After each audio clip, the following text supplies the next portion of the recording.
Talvez nos últimos 10 ou 15 anos, um ano nunca foi tão esperado quanto 2014. É um ano de Copa do Mundo, é um ano em que o partido que está no poder federal completa 12 anos e há toda uma expectativa se mantém ou se a oposição retoma o poder. O fato é que o país hoje está exatamente no ano que celebra o primeiro grande evento internacional, a Copa do Mundo, e abre para um segundo daqui a 2 anos as Olimpíadas no Rio de Janeiro. Para tentar entender um pouco a realidade brasileira, até porque há aspectos econômicos e políticos envolvidos, nós estamos aqui com o Dr. Ives Gandra Martins, que é presidente do Conselho Superior de Direito da FEComércio. Dr. Gandra, bem-vindo uma vez mais. O senhor está otimista em relação a 2014, apesar de todas as manifestações do ano passado, da lógica brasileira que tem seu tempo particular, do ano especial, porque tem eleições e Copa do Mundo. Qual é a sua perspectiva para esse ano? Eu acho que esse ano é um ano relativamente perdido. Perdido em nível de economia, perdido em nível de reformas, perdido em nível do próprio governo apresentar diretrizes que pudessem dar mais tranquilidade a investidores, aos brasileiros. Mais um perdido para reformas também? Para reformas, tranquilamente. Ninguém vai fazer reformas em eleições. E considero que, indiscutivelmente, o Brasil tem grandes possibilidades do ponto de vista de evolução econômica no futuro, mas tem que mudar o modelo. E se nós analisarmos o cenário mundial, nós vamos entrar possivelmente numa, eu diria, numa perspectiva que muitos não acreditam, mas eu pessoalmente acredito, que é uma perspectiva de o Brasil passar a ser de novo um polo de investimento. Por quê? Porque quem examina o cenário mundial, com o Putin pretendendo fazer de novo uma união das repúblicas socialistas soviéticas, começou Geórgia, Chechênia, agora a Ucrânia, não vai parar. É evidente que os investidores na Rússia têm hoje preocupação.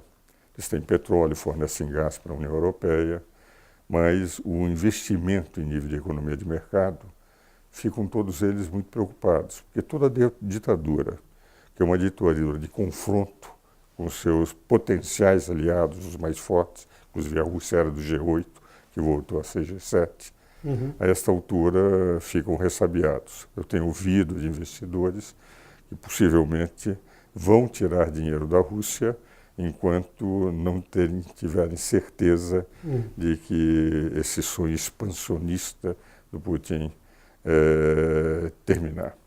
Ora, investidores que precisam colocar dinheiro e tendo um cenário conturbado lá na Rússia, que é um dos BRICS que mais potencialidade oferecia, aliás, nos últimos tempos, melhor do que do Brasil, o Brasil volta a ser um país com a possibilidade de captar. Só que precisa mudar o modelo econômico. Isso, e está pronto para receber isso aí? Ou para voltar a receber? Precisa mudar o modelo econômico.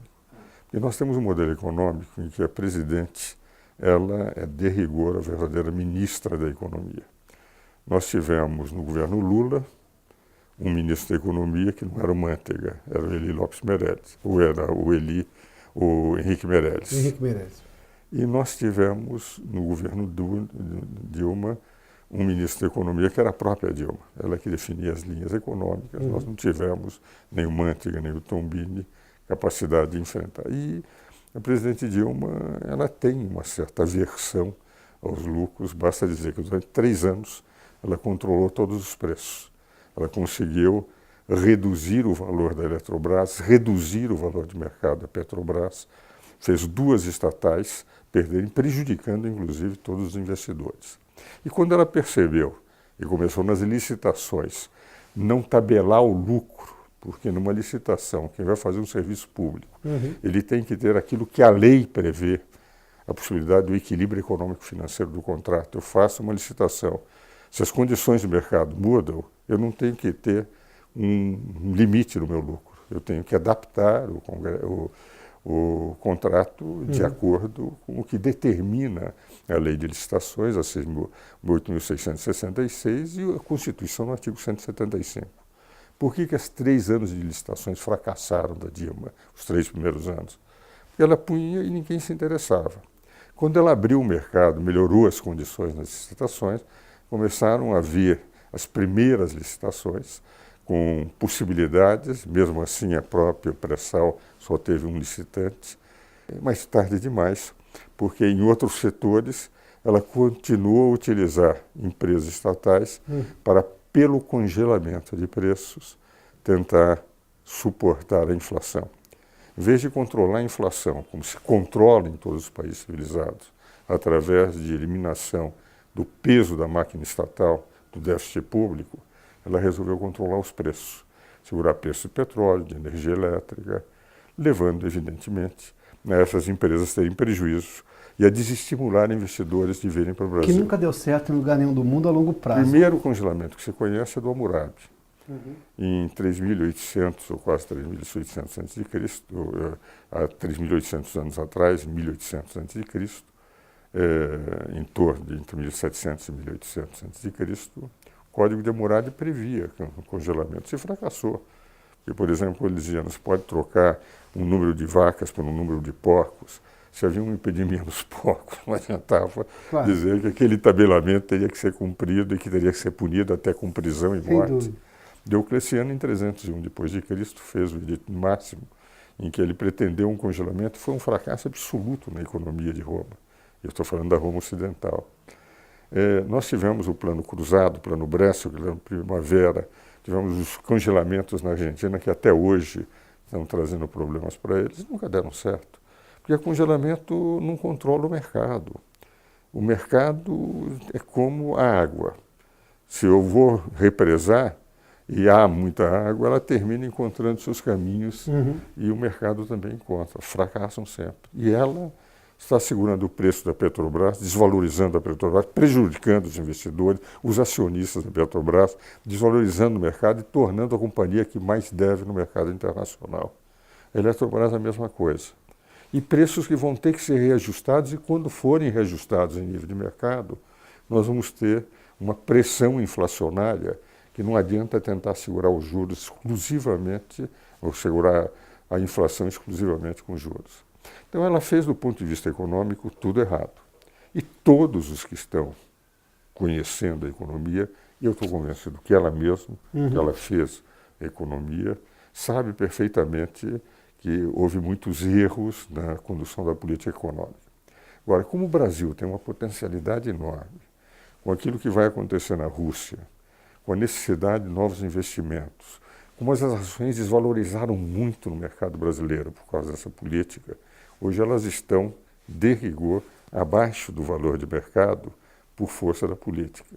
Então, há potencialidade, com a mudança do modelo econômico para 2015, de nós, evidentemente, voltarmos a crescer. Mas 2015 vai ser um ano de ajustes. E sendo um ano de ajustes, vai ser um ano necessário para reduzir a máquina estatal, o que vai provocar, a meu ver, até uma possível recessão, mas esse reajuste vai permitir que investidores percebam que o Brasil passa a ser confiável, está fazendo a lição de casa e a potencialidade de crescimento depois passa a ser maior. Qualquer que seja o governo, eles terão que fazer isso. O senhor está dizendo que o cavalo vai passar selado de novo na frente do Brasil? Não vai passar de novo selado, porque, em primeiro lugar, nós precisamos ter a sela. E a sela precisa ser o modelo econômico. Porque se nós fizermos, por exemplo, a Venezuela, um país que tem a potencialidade de petróleo que tem, ao nível do preço de petróleo, e falta tudo, porque o cidadão afastou toda a espécie de investidores, agora mesmo com está fracassando ainda mais com o novo modelo econômico. Quem tem casas alugadas tem que vender para o seu inquilino. Quem é que vai investir num programa em que o social arrebenta completamente com o mercado? Quem é que vai investir no momento em que falta tudo e o governo considera que todo investidor que ganha um pouco é um especulador? Então, não se pode evitar, país que queira crescer, da necessidade de ter investidores. E o dinheiro não é só provocado. Um país que não tem como poupança como no Brasil, tem que buscar poupança interna. Qual é a poupança ideal para os países? entre 24% e 25% do PIB. Nós estamos com uma poupança inferior a 18%. Os investimentos não avançam, as obras públicas não avançam, o PAC está empacado há muitos anos e o que nós vemos é um país com inflação elevada, perda de competitividade no mercado internacional de quase 100 bilhões de dólares que tínhamos de saldo na balança comercial. Estamos com déficit na balança comercial nesse ano de 2014. Nós estamos em nível de contas externas com 80 bilhões de reais, de dólares que devemos ter de déficit, com um modelo absolutamente equivocado em que o peso do Estado esmaga o cidadão.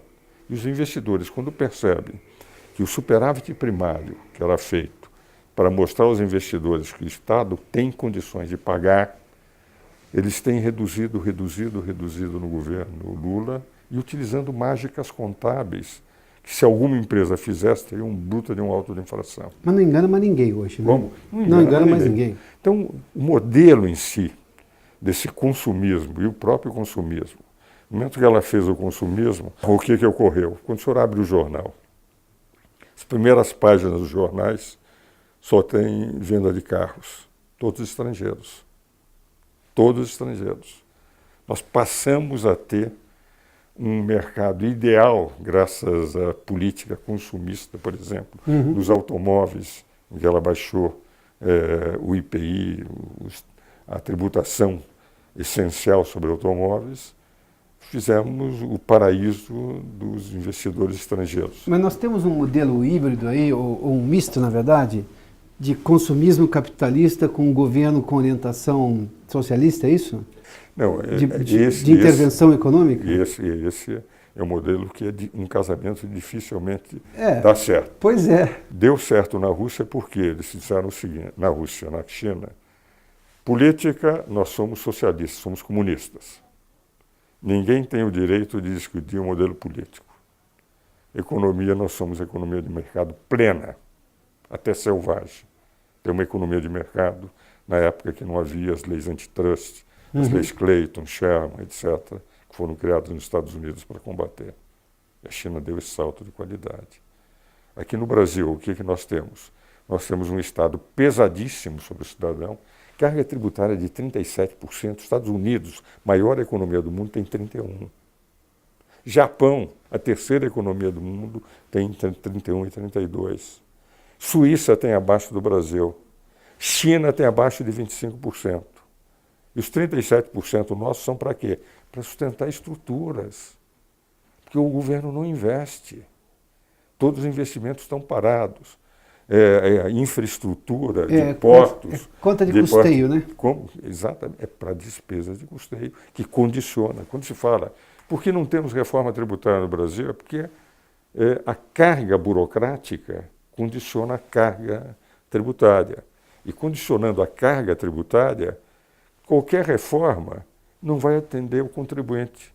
Isso é a maldita esperteza brasileira do Estado com a mão pesada sobre o cidadão? Eu diria que o Delfim, uma vez, quando era ministro militar, ele dizia que o Estado é necessariamente aético.